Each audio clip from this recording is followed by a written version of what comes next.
Good afternoon. My name is Portia Morell, and I am leading today's session about computer science in rural Georgia schools.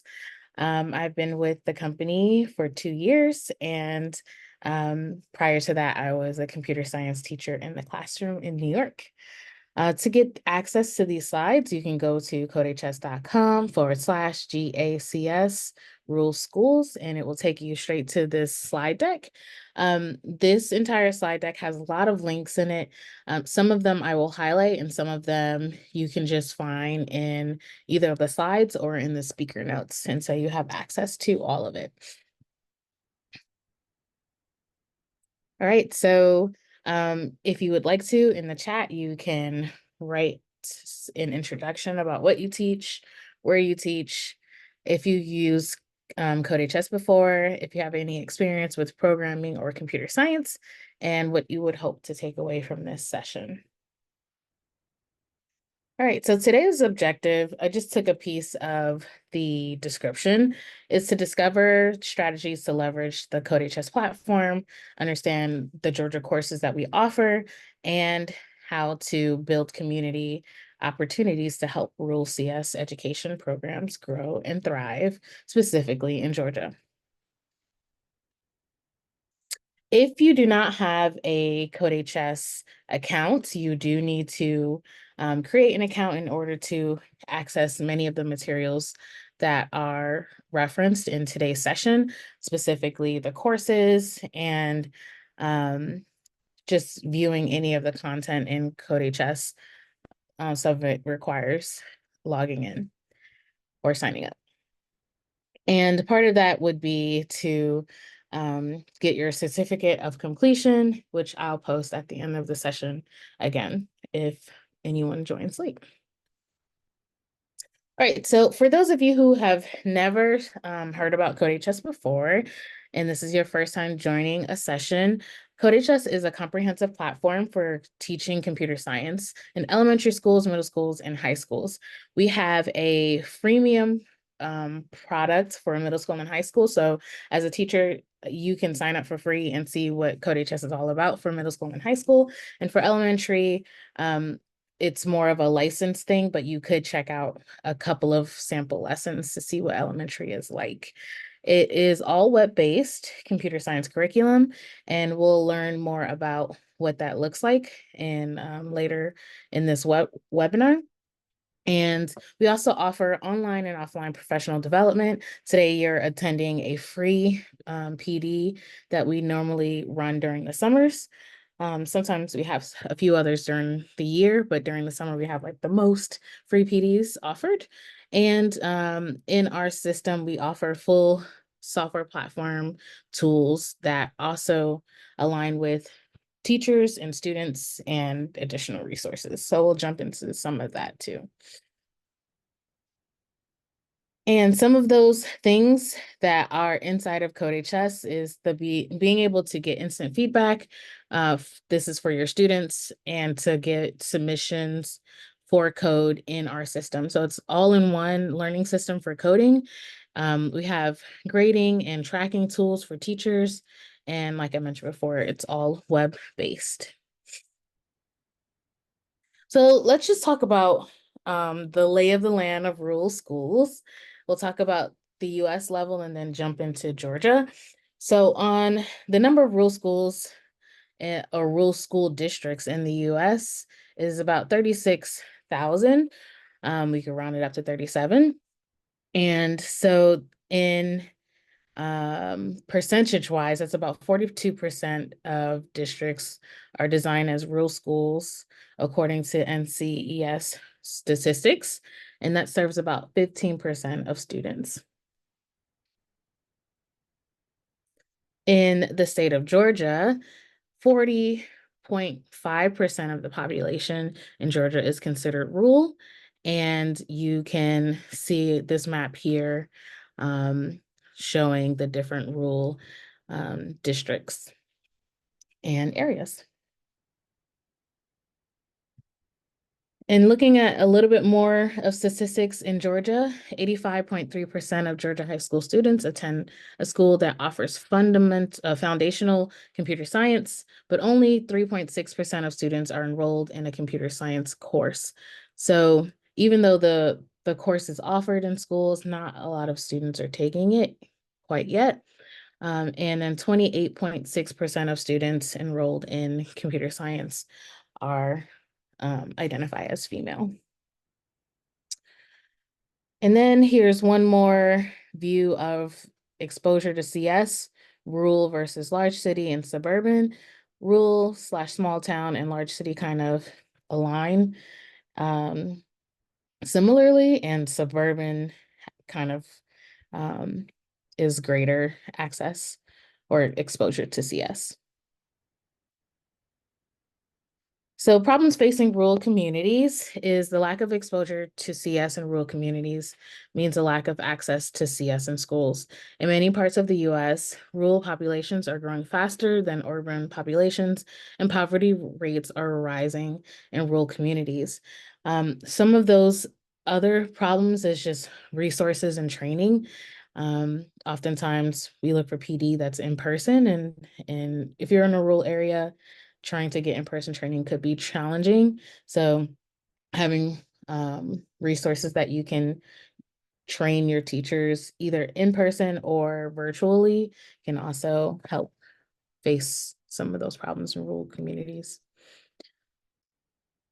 Some more barriers in CS in rural communities is scheduling constraints, access to curriculum, hardware, lack of academic priority, professional development, like I mentioned before, too many demands on teachers' time, and lack of funding. So if you would like to share, you can also share some of the barriers to CS that you experience in your schools. Christopher, are you in a rural area? Yes, actually, the area of Texas that I'm in is considered rural. Are there any barriers that I didn't mention that you faced when you were a teacher? Um, the biggest barrier that I faced was just access. Um, the the financial uh, strain of just the lower income of being a rural area. Not all my students having access. A lot of my students, the only technology access they have is at school, save for their cell phones.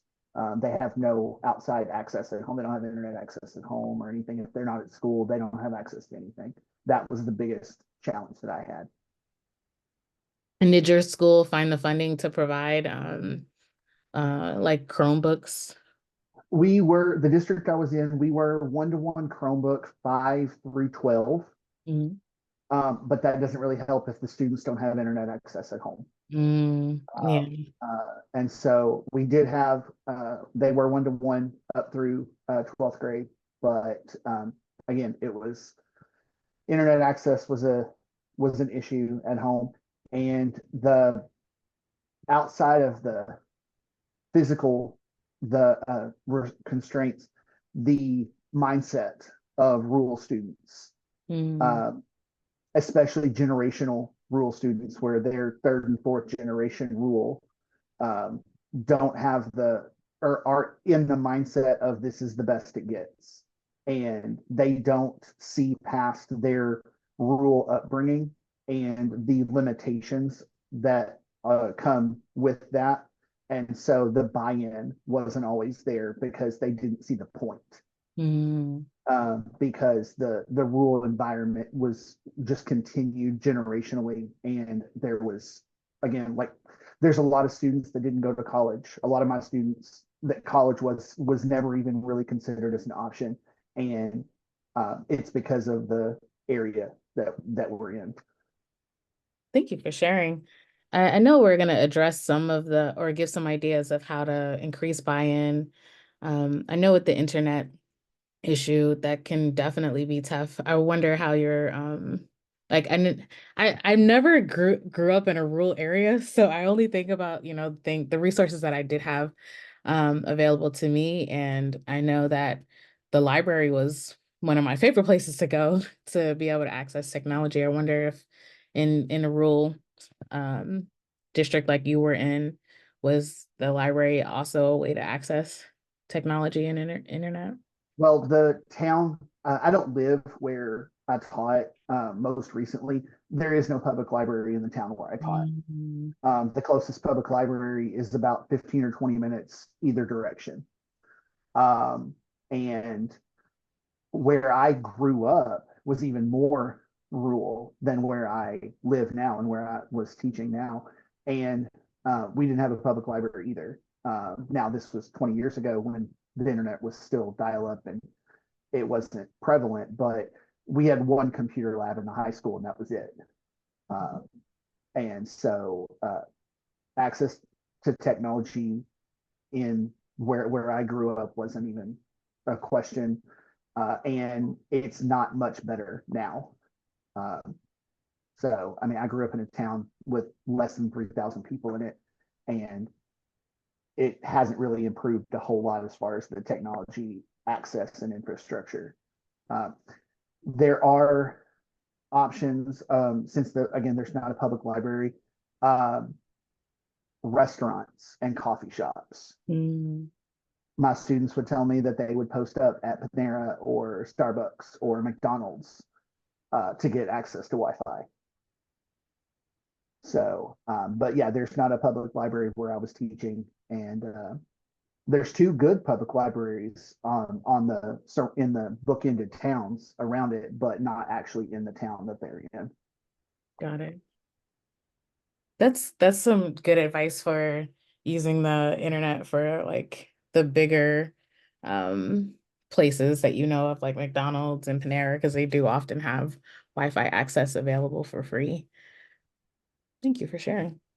And another, because junior colleges tend to be more prevalent in rural areas, there are a number of junior college satellite campuses in this area that serve the dual credit students, and they have options there, but they're not in town still. They still Mm. have to go somewhere else, but that is also an option in a rural area. Is there's historically a junior college nearby that serves those students that has access to Wi-Fi. Got it. Got it. So sounds like depending on the rule, how rural your area is, you have to get pretty creative with getting access to Wi-Fi outside of the school. So Sometimes, yes. thank you for sharing. You should have did this presentation. Now that I'm thinking, I'm no expert. So please feel free to jump in if I miss anything since you have the experience. All right, so let's talk about meeting curriculum challenges. I'm not going to go through every single resource in this slide deck, but there are some really interesting data points. You can take a look at the district-wide approach. I'll click on the link just so that we can take a look at what this looks like in Georgia. But this link is located inside of, you can click the picture, but you can also click the, look in the meeting notes or speaker notes, and you'll see the same link. And the interesting thing about this space for computer science overview is that, let me try to zoom in. Here we go. You can look for your district and see what the prospects or what the computer science offerings are for your district. And so I have no clue which districts are rural in Georgia, so I'll just randomly pick one. And whatever district I click on, it will show the course name and then the total number of students that have enrolled in CS.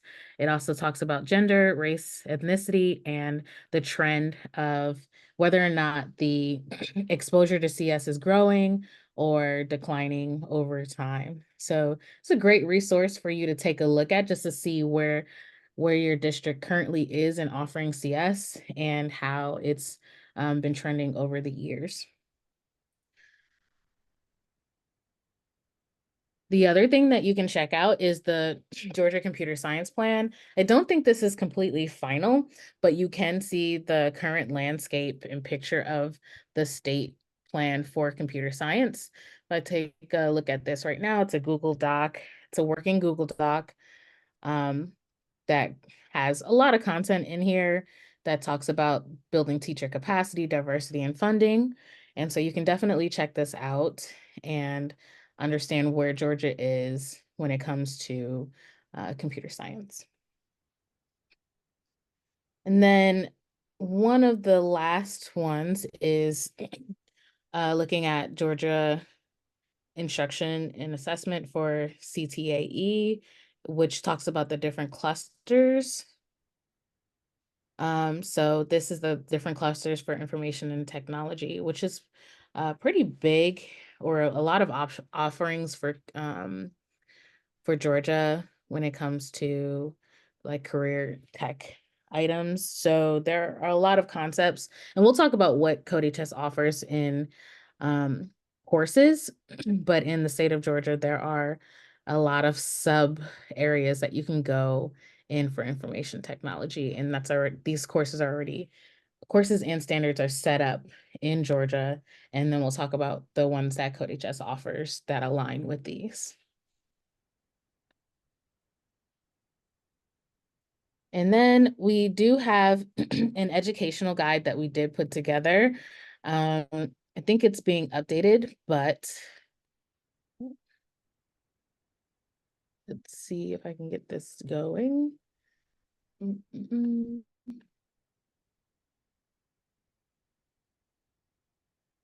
Reload. It's probably because I'm in teacher mode. Let's see. The doc pretty much goes over what we offer in CodeHS for Georgia.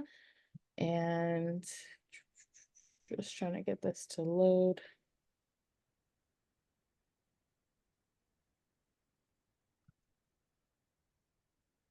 Oh, got it to load, just on the wrong page. There you go. Let me go back. Here we go.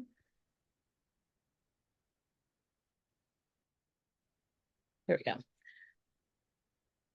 So this is compiled by CodeHS, what we offer for Georgia, how we align with the standards and courses that are offered in Georgia, specifically in the information technology sections. And it talks about elementary, middle school, and high school, and the courses that we offer. I'll jump into this a little bit. So anything that's Georgia specific, you'll always see the course start off with the word Georgia, and then the name of the course matching up with the course name that Georgia has created for information technology courses. So foundations of secure information systems, computer programming, interactive design. It tells you the grade levels it's appropriate for. For more content, we have hardware and technology, software and technology, artificial intelligence, computer science principles for Georgia, web development, and then we have the AP courses, which are just College Board. These are College Board accredited. So this highlights all of those. You can find them in the course catalog, which we'll take a look at in a few minutes. And then the other thing that's really helpful is seeing how the Georgia IT pathways align with what we offer. So we kind of pulled out all of the IT pathway courses that were mentioned and whether or not it is fully aligned. So if you see 3 S's, that means that it's fully aligned. And you can see them highlighted in yellow.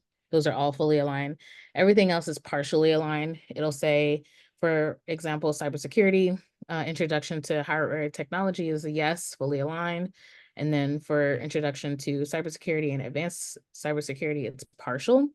And then I'll show you how you can find um, the alignment percentages and what standards align with these courses on the state page. We'll go over that too. So we are fully aligned in computer science and web development. And it also talks about professional development opportunities, latest improvements to CodeHS, and a couple of districts that our largest districts that we currently work with in Georgia. So a great resource just to take a look at kind of what we offer in CodeHS on the top level. Right, so the state page that I was talking about is this one. So if you go to codehs.com/states Georgia or GA, this will open up and take you to the state page where we can look at the Georgia pathways that we offer, all of the courses that are specifically for Georgia. But this is the space that I really wanted to highlight, which is the alignment. So like I mentioned before, certain courses are fully aligned. And when you see 100%, that means it's fully aligned. And when it's less than 100%, you can view and see what is not, what standards are not aligned. So let's see. I'll click on, since it's 76%, Introduction to Cybersecurity. If I press View, this will show me that the course I'm looking at is Fundamentals of Cybersecurity and Advanced Cybersecurity. It will tell me that there are 66 standards mapped. There's a total of 86 standards in the framework, and 76 are 76% is in the course. And it'll go through each standard in the same order that it's placed in the Georgia standards and list the lessons that align with that standard. So this is also pretty helpful with standard alignment. And you can see here that these two standards have no lessons aligned to the course. And so I find this to be really helpful if you're mapping out your standards and trying to use CodeHS to either supplement or fully use 100% course, 100% aligned courses. All right. I'm trying to think if there's anything else that's really helpful in state pages. If you would like to learn or read some case studies or stories from Georgia teachers or high schools, there are some here. There's some quotes as well as a case study from Forest Park High School, building a computer science program for young girls. So you can read about that. And some other things talking about PD, privacy policies, and Georgia resources for funding for CS funding and grants. So all on one page, you can get all this information. And I think the guide is also on here somewhere. If not, we'll make sure it's there so that's all in one place. But yeah, so those two resources are probably the most helpful to get you started with CodeHS. First resource was the Georgia Guide. The second resource is going to the state's page, and it gives you an overview of what we offer. Went over this. So if you have never gotten started with CS, then sometimes it can be overwhelming to figure out like what CS education looks like in your district or at your school. But if you're already hired as a teacher for your school, you probably already know the grade level and the type of students that you're working with. So this probably doesn't apply to you, but if you are starting a new program, this is something that you would want to consider is what does CS education look like for if you have control over this elementary, or if you're part of the pipeline, what elementary CS looks like, middle school CS, and high school CS. And this goes along with looking at the Georgia CS pathway recommendations, which you can also check out on the state page. All right, so let's talk about what we offer in specifically when it comes to computer science content. So we have a lot of industry relevant programming languages. So we have Python courses, JavaScript, Java, C++, HTML, CSS, MySQL, and a whole bunch of other different languages. These are just kind of like the main industry ones. So we do offer a lot of different programming languages in our system. So let's take a look at what we offer and then actually enroll in a course so you can see what it looks like as a student. And we'll enroll in one of the Georgia courses.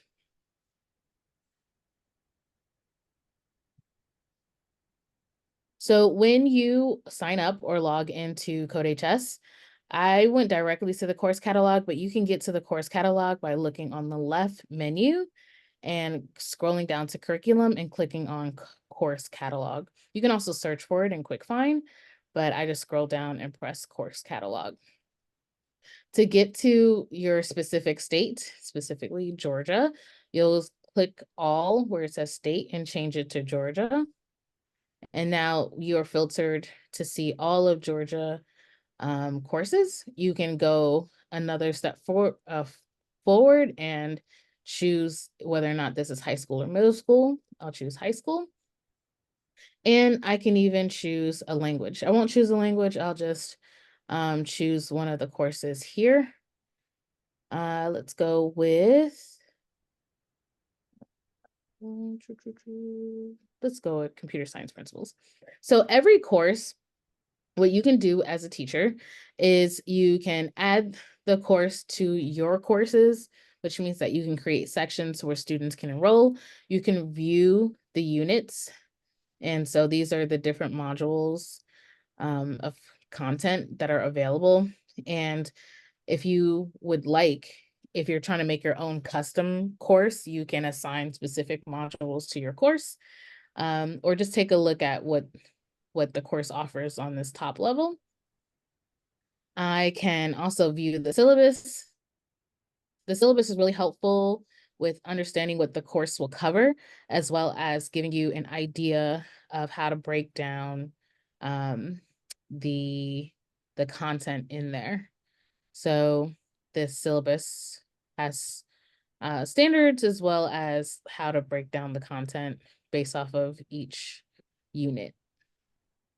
So if here we go. So unit 13 data takes 1 week, which is approximately 5 hours. But you are really the person that kind of determines how fast your students move, specifically how often, based off of how often you see your students. But the syllabus does help with helping you pace out the course. You can also enroll. In this case, I have already enrolled in computer science principles, so I have a view button instead of an enroll button. And what this means is that you can enroll as a student so that you can get a feel of what the course is like as a student. And I'll take a look at that in a moment. You can also assign the whole course and learn more about the course on a separate page.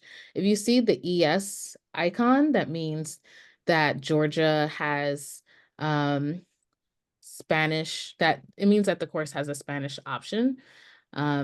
So we can also show you how you can turn on Spanish in your course.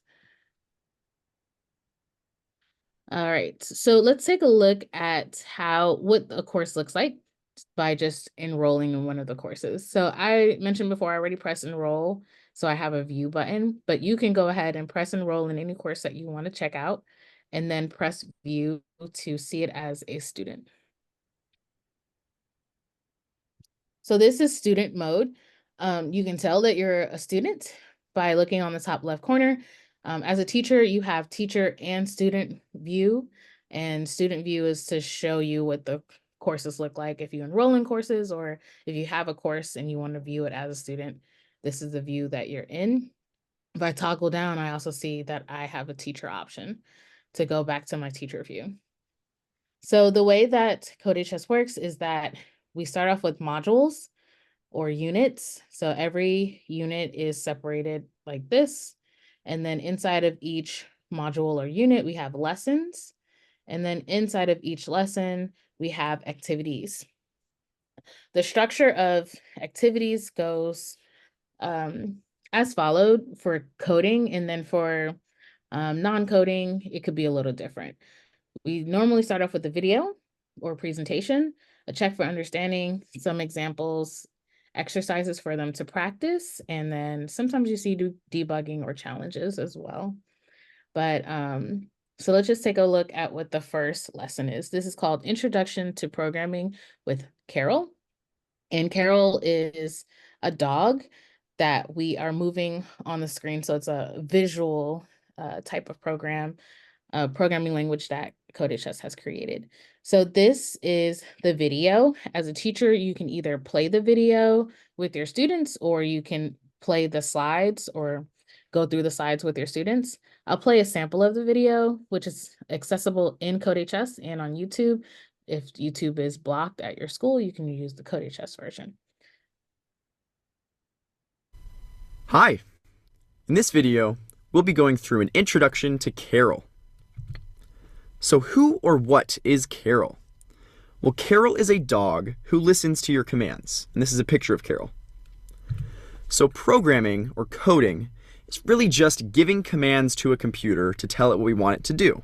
And this is just like giving commands to a dog. So in this unit, we'll be spending a lot of time with Carol, giving Carol commands and teaching Carol new commands to learn the fundamentals of computer programming. Right. So if you don't feel super confident with leading the lesson, you could play the video to lead the lesson. But if you do feel confident, you can play the slides, and instead of playing the video, you actually go through the slides with your students. And these are meant to be pretty short. As you can see in this video, it's about 5 minutes and 28 seconds. And then after playing the video, we move on to check for understanding. So you can either do this with your students or have your students do it separately, and then poll to see if everyone got it right, or if you need to go back and cover a concept again. So this is, sometimes the check for understanding have more than one question. In this case, there's just one question where it's asking which of these is a valid Carol command. And since I didn't play the full video, the valid Carol command is move with parentheses and a semicolon. You can choose one and press check, and it will let the students know if it's correct or not. And then after that, we have examples. So examples are not graded or assessed. They're meant for students to just practice a new concept.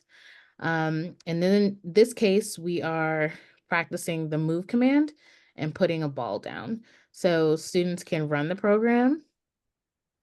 And I can slow this down a little bit so you can see what it looks like.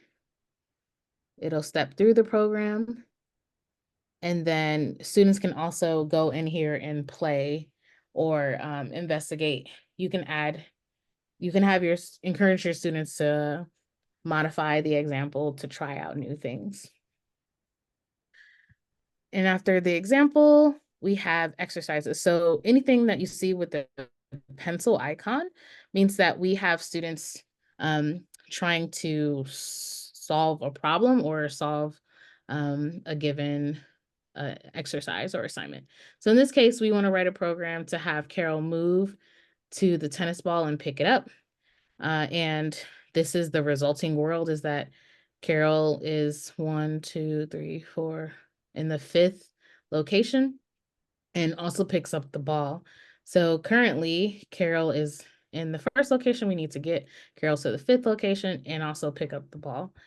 The cool thing about a lot of our programming courses is that we have auto graders, which means that students get feedback about whether or not they've accomplished the task that was given. So in this case, I want to try to get the dog to move to the ball. We'll do that a couple of times, run it.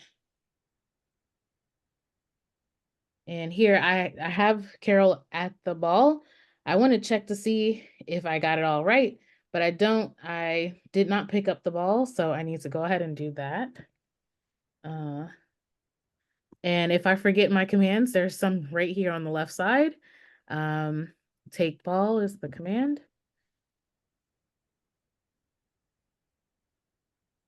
And let's run again, see if I got it. And I got it. It says nice job. I can go to my test cases and check code that I have all of them correct. So if you pass the auto graders, when I press submit and continue, it will turn teal, or it will finalize, meaning that the student has passed has done everything that was required in that lesson or assignment. Some other things I'll just mention really quickly. When you're in an assignment, so regardless if it's Carol or Python or JavaScript. There is a docs tab for students to refer to for documentation. And you can also share or go directly to the full documentation for that programming language. So this is pretty cool to help students be reminded of the syntax in the different commands that they can use. They can see their grade here. And if they press more, they can also see if you have pro, you can have a conversation with your students. But if you have free, this is available for both pro and free student teachers, where you can see the history of what the student has done. So here every time I run the code or press save, it will save a timestamp of the code I currently have. And as a teacher, you can also reset the code, and students can also reset their code too. And that is the setup of most lessons in CodeHS. If they're most coding lessons in CodeHS. If they're not coding, you'll tend to see more videos, check for understandings, and some reflection questions. But for coding, this is kind of what it looks like. Let me see if I can jump to something that's not Carol so that you can see what that looks like. All right, so here is some JavaScript. So this will look a little different. So still same setup with the video, check for understanding, example, and exercise, but the editor itself looks a little different. Here I have a quick docs, but my middle part where I write my code looks a little different from Carol. And then on my right side, my output will also look different because there's no dog attached here. But the similar setup where I have the check for code and running code. So this one is to write a program that declares a Boolean stating whether or not you have a cat, and then print out the value of the Boolean. So I can go to my docs to see how to print if I forgot how to do that, and how to make a Boolean. And write that here. As a teacher, you can also view the solution. Students don't have the access to see the solution, but they can go to more. You can go to more, and then you can click solution to see what the solution should be and compare it to what your students have written. And there's also a textbook in here. Students have access to this if you would like to use the digital textbook. And that's pretty much the setup of what we offer. And you can access the course materials and interact as a student, or be a teacher and create a section for your students and they have access for free. You can do that. So I guess I'll show you how to do that, how to create a course and create a section. All right, so let's go back to the main page. And there are a couple of ways that you can make courses. You can go to courses and create a course. You can actually even go to sections and connect a course with a section. Or you can go from the course catalog. So it really just depends on how you find your course. If you already know what course you want, I would just recommend going to sections and creating a section from the course that you want. So I can click on create new section, give my section a name, and remember that the section is where your students will go. Test section, Georgia. Press next, and now it will ask me, do I want to attach the section to a course that I already have, or a CodeHS course, which is a direct copy from the course catalog. Let's go to the course catalog. And I will, if your state was correct, you would see a Georgia tag. Mine says California, but I can view all if I want to and look for a Georgia course. All right, here's Foundations of Computer Programming. So I'll click on this. Let's say that's what I want. And my section is created. Once you create your section, then you'll need to go ahead and add students. And so the way that you add students is by sharing this link to sign up to the course. So the students will need to have an account. They can sign in with Google or just with email. And then once you share this link, they will join your section and all of the students will get added here and they'll have direct access to all of the assignments in the course that you have. So here are all of the assignments. I can add more assignments to it if I'd like, or just keep it as is. Really up to you. Okay. So in the slide deck, it does show you, like I mentioned before, how you can create courses. There's multiple ways. And I showed you how to do it on the course level. The course catalog, we viewed it, but like I mentioned before, you can also create a course from there by clicking on add to courses or assign. And then creating sections, I showed you how to create a section. And then rostering. So like I mentioned before, rostering, you share that link and you'll see students in the roster. When you go back here, it'll update. You can also click on manage to do other options with students. Since I have no students in here, there's nothing to manage, but here's what it looks like. If I click on manage, it will show the student's email, the student's username, if there's an ID, if you need to change the password. And this is also where you can change the preferred language. So if you saw the ES icon for the course that you want, if you set the student's language to Spanish, they will see that course content in Spanish. Everything except for the videos. So the presentations and the exercises will be translated into Spanish. All right, so we're going to start talking about how to engage students with authentic learning. So like I mentioned before, once you create a course, you can get a copy of a course that we have already created, but you can also add your own content. You can have teachers also join your course as a co-teacher, and you can change the order, remove content, modify it for whatever purposes that you need for your students, and you have access to that for free. I'll skip this. We also have real-time collaboration that lives inside of the sandbox. So just like how a Google Doc allows students to collaborate with each other, you can do the same thing in the sandbox. So I'll show you what this looks like. In the sandbox, it's an open space for students to just create any project that they like without being attached to a course or a section. I can create a program, and these are the list of different programs that I can create. I'll go ahead and choose Python, but as you can see, there are many other options. So inside of here, I can, as a student or a teacher, whatever, whoever's using the sandbox, you can activate the collaboration session by clicking on the two people right here on the left side and pressing enable collaboration. Once you do that, you can share this link with your student or colleague, and they will also be in here to interact with you.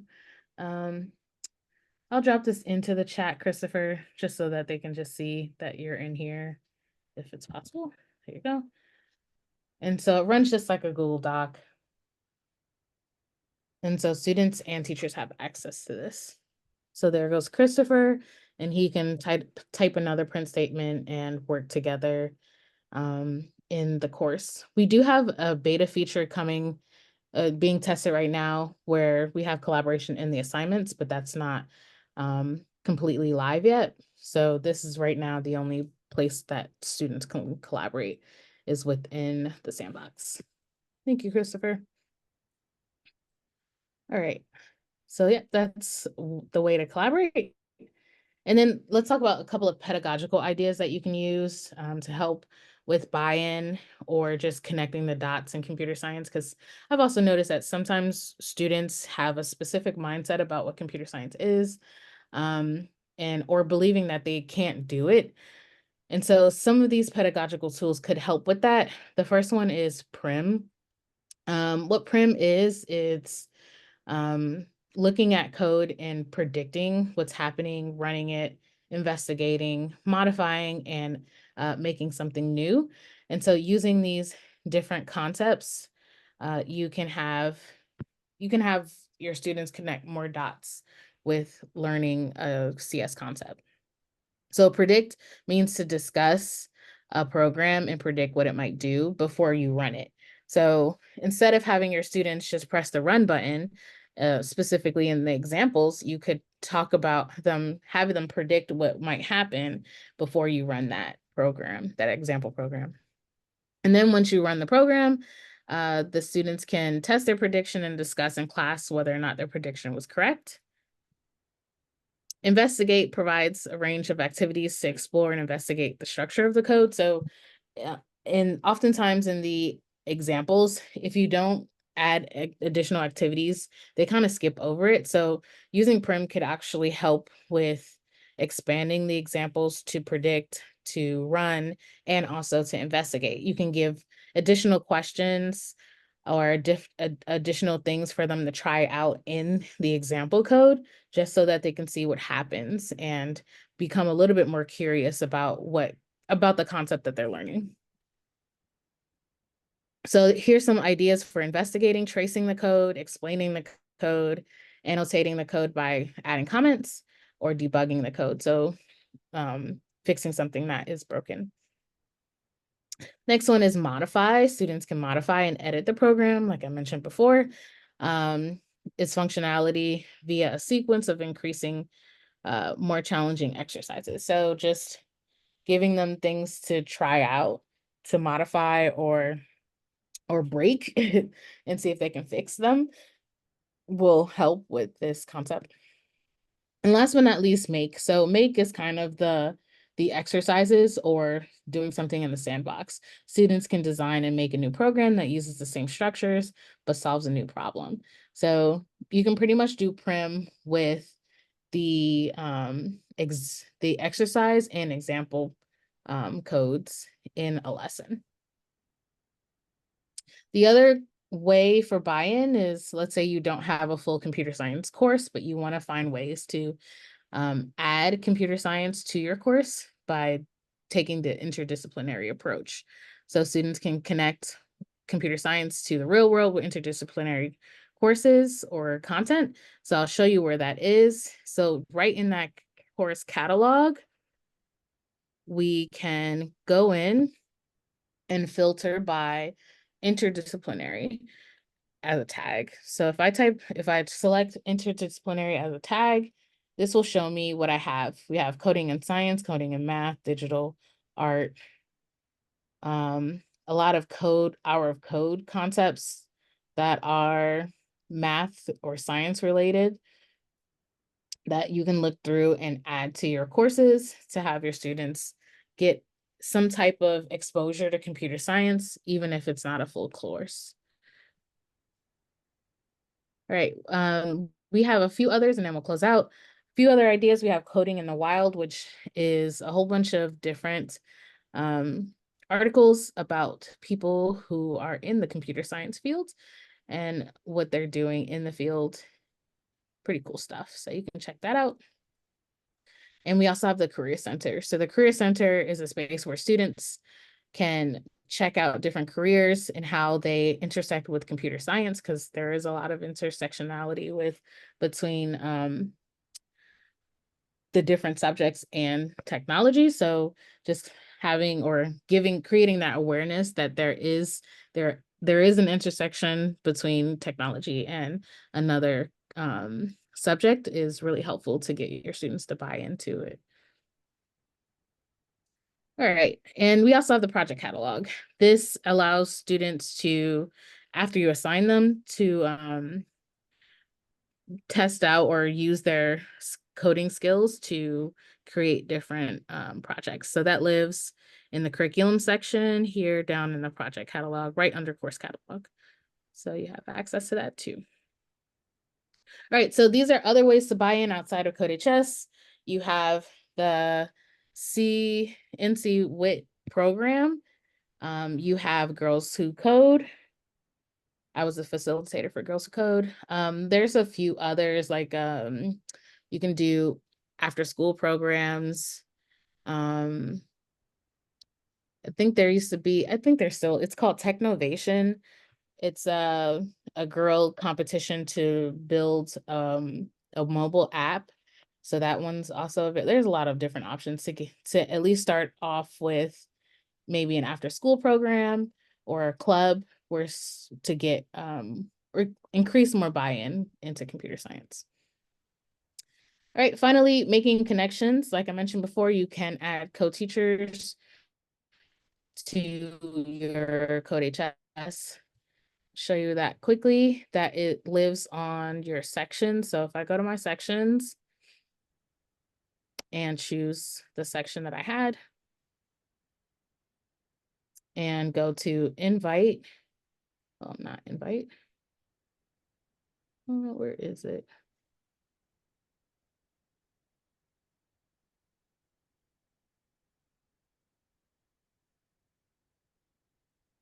Maybe it's on the course level.